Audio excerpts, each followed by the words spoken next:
네, 안녕하세요. 김원장의 인사이트입니다. 뉴욕 증시가 일제히 하락했습니다. 지난주 3월 소비자 물가지수 CPI가 예상보다 높게 나오면서 촉발한 조정이 계속 연일 이어지고 있는데요. 그리고 어제는 3월 소매 판매가 예상보다 높게 나오면서 인플레이션 우려를 더했고요. 오늘은 네덜란드 반도체 제조 장비 회사 ASML이 올해 1분기 예상보다 저조한 신규 수주액을 발표한 뒤 6%대 급락하면서 반도체 수요 부진 우려로 엔비디아를 비롯 반도체 관련주 주가가 일제히 하락하면서 미국 증시 하락을 부추겼습니다. 4월 17일 CNBC 외신에 따르면 ASML은 이날 실적 발표에서 1분기 신규 수주액이 전분기 대비 61% 급감한 36억 유로로 하나로 약 5조 3,100억 원을 기록했다고 보도했는데요. 시장 전망치 54억 유로에 훨씬 못 미치는 수준입니다. 1분기 순이익은 전년 대비 37.4% 감소한 12억 2,400만 유로로 매출액은 21.5% 감소한 52억 9천만 유로로 발표했습니다. 매출의 절반을 차지하는 최첨단 극자외선 노광 장비 판매가 부진한 영향 탓으로 알려졌습니다. ASML은 최첨단 반도체 생산에 필요한 EUV 노광 장비를 독점 공급하고 있습니다. EUV 수주액이 전분기 56억 달러에서 1분기에 6억 5,600만 달러까지 줄어든 것은 향후 매출과 수익이 취약한 것으로, 이것은 TSMC나 삼성, 인텔 같은 주요 고객들이 최첨단 장비 투자를 늘지 않고 있다는 의미입니다. 따라서 ASML 장비 주문이 부진한 건 경기 순환에 민감한 반도체 산업의 침체를 암시할 수 있다는 점에서 투자자들의 우려가 커졌으며, 따라서 반도체 관련주가 일제히 급락했습니다. ASML 주가가 6.6% 하락했고, 엔비디아가 마이너스 3.87%, AMD가 마이너스 5.78%등 관련주들이 급락했으며, 소프트뱅크 산하 반도체 기술 회사인 ARM도 11.9% 폭락했습니다. 시장 전문가들은 미국과 일본 등 전 세계에서 건설 중인 첨단 반도체 공장에서 ASML 장비가 필요하다는 점을 지적하면서 올해 남은 기간에도 신규 주문이 부진하다면 문제가 될 수 있다고 전망했습니다. 특히 미국과 중국의 반도체 갈등이 가장 큰 위험 요소입니다.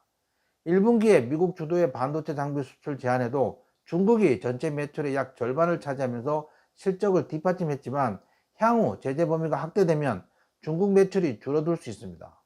미국 ASML 첨단 장비의 대중 수출을 막은 데 이어 중국에 이미 판매한 장비에 대한 수리와 부품 공급 등의 사후 서비스 제공까지 제한하는 방안을 논의 중에 있습니다.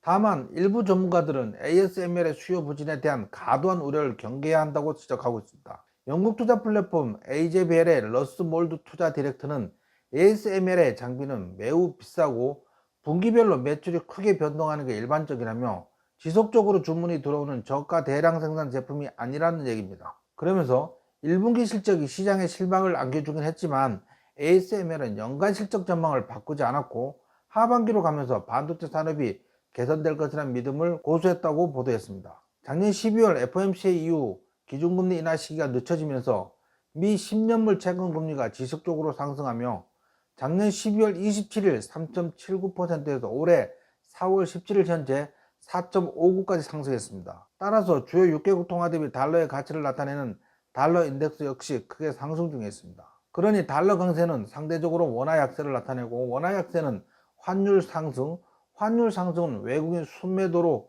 이어지면서 국내 증시가 연일 하락 중에 있습니다. 하지만 4월 17일 글로벌 투자은행 에버코어 ISI는 엔비디아의 주가가 강세 시나리오를 통해 향후 주가가 1540달러를 돌파할 것이라고 전망했습니다. 마크 리파시스 에버코어 ISI 애널리스트는 고객들에게 보낸 서한에서 엔비디아가 지난 1년 동안 200% 이상 급등했지만 추가 상승 여력은 아직도 충분하다고 평가했습니다. 그 이유는 엔비디아가 단순히 반도체 회사가 아니라 인공지능 혁명을 선도하고 있는 대장주이기 때문에 경쟁업체가 따라잡기 힘들 정도의 기술력을 구비하고 있기 때문이라고 평가했습니다. 또한 투자자들이 엔비디아가 조성한 칩, 하드웨어, 소프트웨어 생태계의 중요성을 간과하고 있다며 엔비디아의 잠재력이 여전히 저평가받고 있다고 분석했습니다. 에버코어 ISI는 엔비디아 투자 의견을 시장 수익률 상회로 제시했습니다. 목표가는 기본 시나리오에서 1160달러, 강세 시나리오에서는 1540달러까지 상향했습니다. 이는 각각 38%에서 83%의 추가 상승 여력을 의미합니다. 최근 테슬라가 연일 하락 중인데요.